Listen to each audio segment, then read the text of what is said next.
Okay, perfect. Hello. My name is Sox. I'm the Kobold.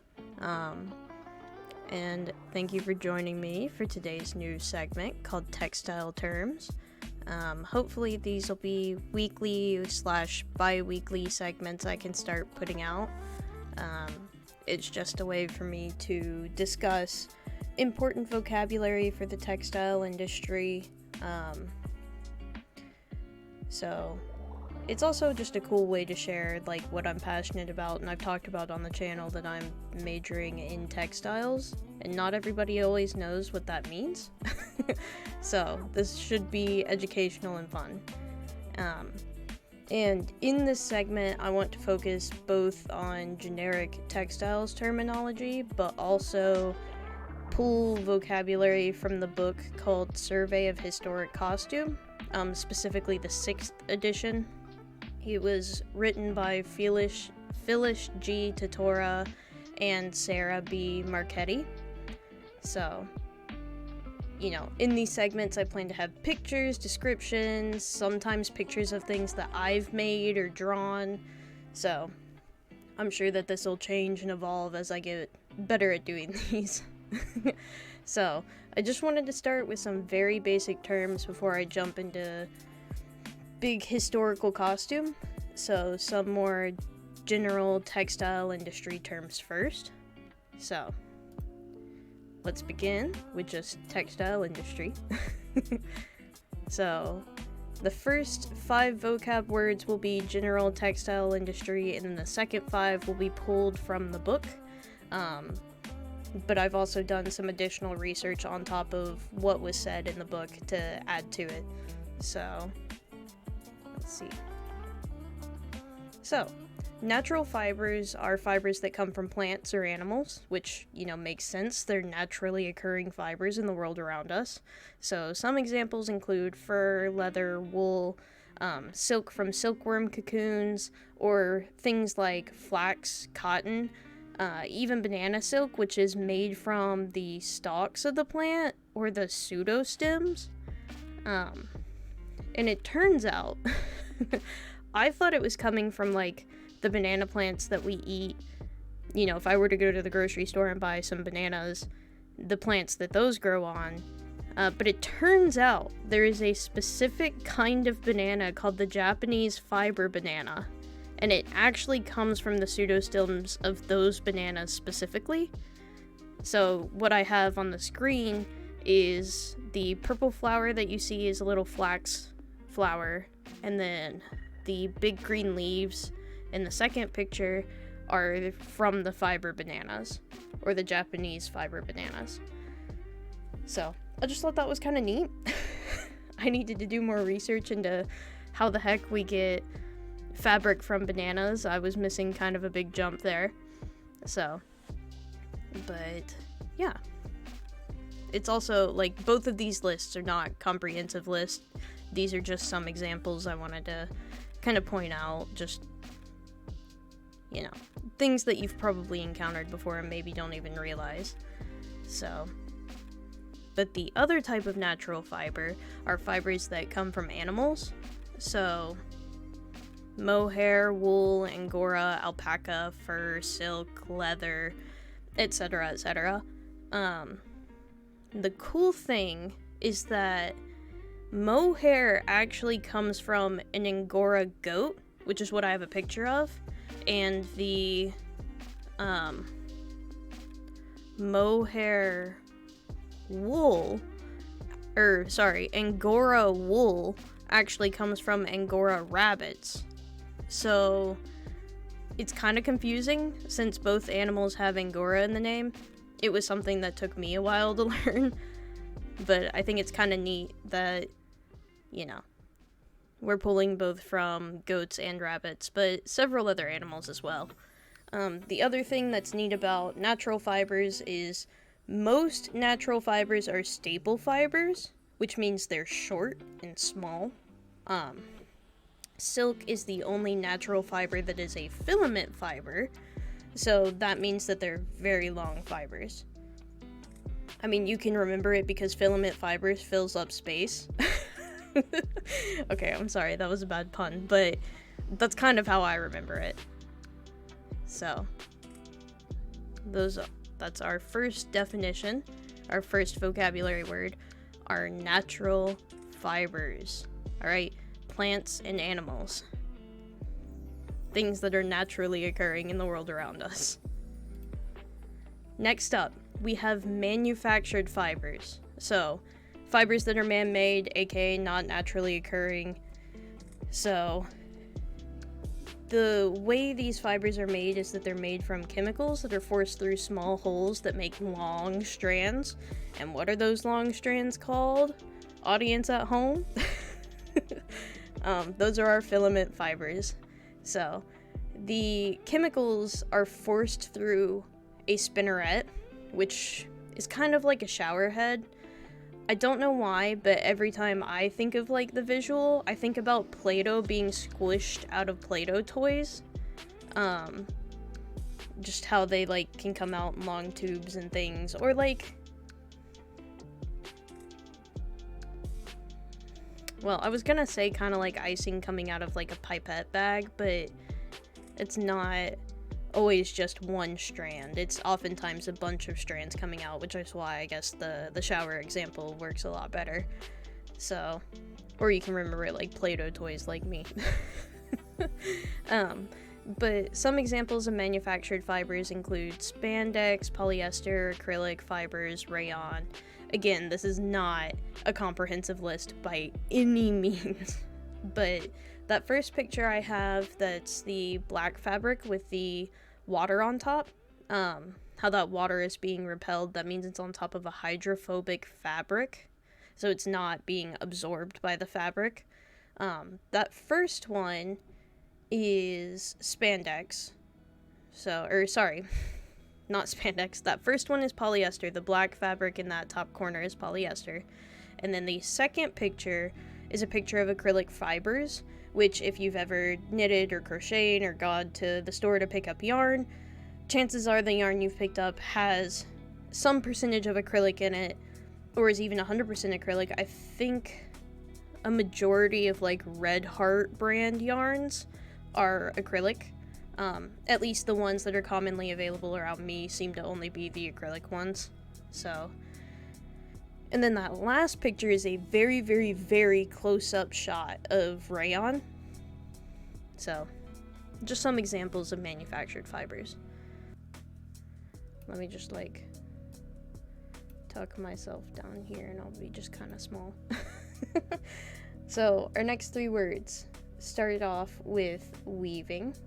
So, weaving is the act of, or a fabric formation method that involves interlacing filaments that have been made into yarn.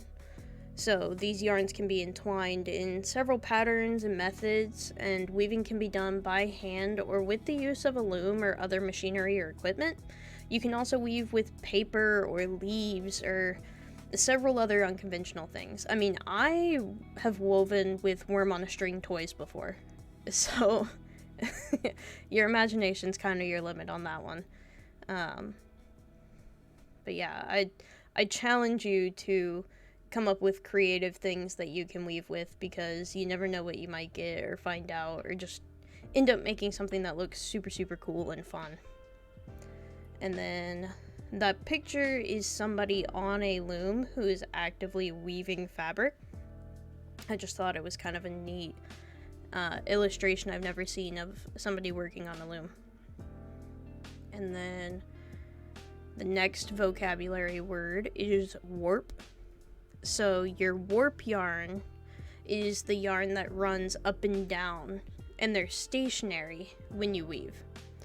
So they don't go side to side. They just kind of come towards you as you create fabric. An individual warp yarn is called a warp end, or just an end. So the picture I have under warp is actually of what I'm weaving right now. And so you can see those big strings going up and down, kind of coming out of those little metal slats. So that is your warp yarn. The part that's like woven into a material towards the bottom that kind of has the yellow pattern and the pink pattern is our next vocabulary word, which is weft. So that's your yarn that runs left and right. It's also called your wolf yarn, which I personally have never really heard anybody call it that. So I thought that was kind of neat. I got to learn new words while I was doing my research. So it's pretty cool stuff. But yeah, your weft yarns are what you throw left and right when you're weaving. So your weft is loaded up in a shuttle and a bobbin. I don't want to go too in depth with that just yet because I probably will bring those words back yet later. I'm a big fan of weaving. So, but yeah, your weft is thrown left and right as you weave, and your warp goes up and down. All right? Up and down, warp, weft, left and right. I mean, we talked about remembering weft because it rhymes with left. So, whatever works. But yeah, so that's that we're halfway through our vocabulary. So, I just want to take not really a break per se, but just kind of better explain the weaving process for you. So, let me get, there we go. So, these are some better pictures of what I'm actually weaving at school, and I think this top left picture will actually kind of help show the warp a little bit better. So that like marbled yellow and pink is where I dyed my warp in advance before I put it on the loom, and that's going up and down. This is actually a view from the back of the loom right now. So you can see the warp and you can see the needles, but you can't see the reed as well. But in the picture below it, you can see kind of where the warps are coming out of the reed. And you can see the pattern. And then I just included a bigger picture with a more clear repeat of what my pattern looks like as I'm weaving. So hopefully one day I can do like a weaving stream or something. I think that would be really cool. Alright. So... now we're going to move into the Chapter 9 textbook vocabulary. So these will be our last 5 words. So our first word, and again, these next 5 words are all coming from the Survey of Historic Costumes 6th edition book that I talked about earlier. So I will be referencing the page numbers from that book. So anytime I say a page number for the rest of this presentation, it is specifically referencing the pages in that book. So, our first vocabulary word is the draw loom. So, page 243. So, the draw loom is a piece of machinery that was beginning to see more widespread use during the 1600s. The loom created fabric via a small child that raised and lowered sets of yarn according to the instructions that the weaver gave them. So the weaver knows what needs to be moved according to a special pattern they use called a cartoon. So I only know that it's called a cartoon because we've actually discussed using cartoons in my weaving class, and I'm about to do another project where we actually use a cartoon on some computerized looms. So it is still like the method for weaving today is following a cartoon. However, you don't need a child to operate a draw loom anymore. That is not a thing anymore. So the picture I have on the screen is of a modern day draw loom. So it's pretty cool. Draw looms were also very popular because you could get much more detailed patterns, especially on fabrics like silk, and they are still used to this day because you can get such detailed patterns. So it's really neat. Like obviously you saw what I was weaving back here, and you're like, well, that's a pretty detailed pattern. But when I say detailed pattern in terms of the draw loom, I'm talking about making actual pictures. So I found this very, very cool YouTube channel called Dueling Rabbits, and she actually goes over following cartoons and setting up her draw loom and what some of the things she's created looks like when they get out of the draw loom, and once she's made the completed fabric or tapestry. I highly recommend checking out her channel, because she has some videos that are as short as a couple minutes, some that are longer, of like the full setup, takedown process, and I don't really remember finding any other YouTube videos that really showed the draw loom specifically that well, so I really liked that channel. She was very educational. So, our next vocabulary word is the love lock. So that's on page 246. This was a popular hairstyle during 1625 to 1650. Men were wearing their hair long and curly, and a love lock is specifically referring to one strand of hair that is longer than the rest. So as you can see in the pictures, kind of how they have the one curly hair coming down off of the sides of their heads, and especially in that bottom right picture, really long and curly. To be honest, it makes me think of the Padawan braids in Star Wars. I see this and I think of Anakin. So next up, we have patches. So we talked about a little bit of men's costume. I want to talk about some women's costume from that era. So patches on page 259. These were popular during the 1680s to 1700s. Like I said, women were wearing these. They're small fabric shapes that you glued onto your skin to cover up like your acne or scars or blemishes. Women during this time would also wear night masks that meant to remove their wrinkles and protect their skin and soften their skin. So women during this time were clearly still very conscientious of facial appearances and like having clear and clean skin. So I also think that it's kind of funny because, you know, we have hydrocolloid patches that a lot of people wear nowadays. In fact, I actually slept with one on last night because I had a little breakout, so, you know. Mine are not fun shapes, but there are a lot of cute ones out there that are clouds or stars or hearts or even Hello Kitty, which I thought was really neat. So I think it's funny that they were originally moons and stars and circles and all these fun shapes, and now we're doing the same thing again, and ours are moons and stars and circles and all these fun shapes. So I think it's really interesting that this was something people were doing during the 1600s, and it's something that we have started doing again today. Though the modern version of it, from what I can tell, has its roots in like K styles, so Korean makeup and things like that. So our next word are leading strings. So page 260. This was a popular thing during the 17th century, so this is children's wear. These were small fabric strings that were used to hold children upright when they were learning to walk. So they hung down off of children's outfits, and you kind of used them to guide your children around and also kind of hold them back to give them support so they could like walk against it. To be honest with you, this also makes me think of like when you see kids on those like backpack leashes.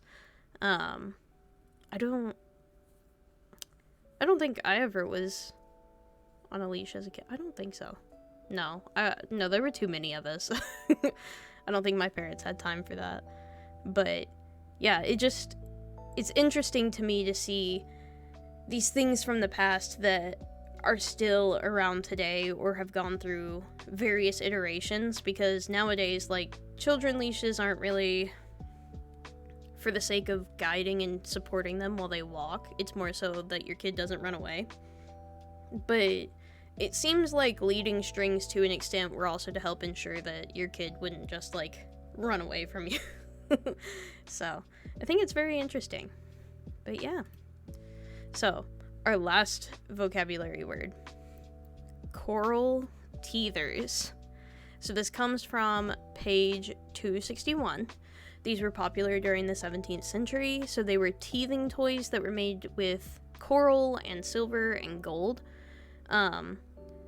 They were commonly worn around babies' necks or very young toddlers to help them have something to chew on while they were teething, and relieve teething pains, which I just thought was kind of interesting. Our textbook did not have a picture of it, so I had to go look this up myself. Turns out there are quite a few of them for sale on Etsy. I think it's interesting because as I was looking at pictures, you see the reddish orange piece is the piece of coral that they would teeth on, and then there are bells hanging off, so it's kind of like a rattle, and then the tip of it is also a whistle, so they could chew on that. So it's interesting that it's one baby toy, but it's got like a lot of other elements going on with it. So yeah, just kind of neat. But yeah, thank you so much for watching. I hope you enjoyed it. I had a fun time making this, to be honest, and I'm excited to make the next one. So, but yeah, real fast, here's my sources, just very briefly. But yeah, there you go. But yeah, again, thank you so much for watching my vocabulary video. Like I said, I'm super excited to keep doing these and keep making these. It'll be every week to every couple of weeks, so hopefully it's not too long before I get to make the next one, and we'll see what kind of vocabulary words we have then. But yeah, thank you very much. Bye!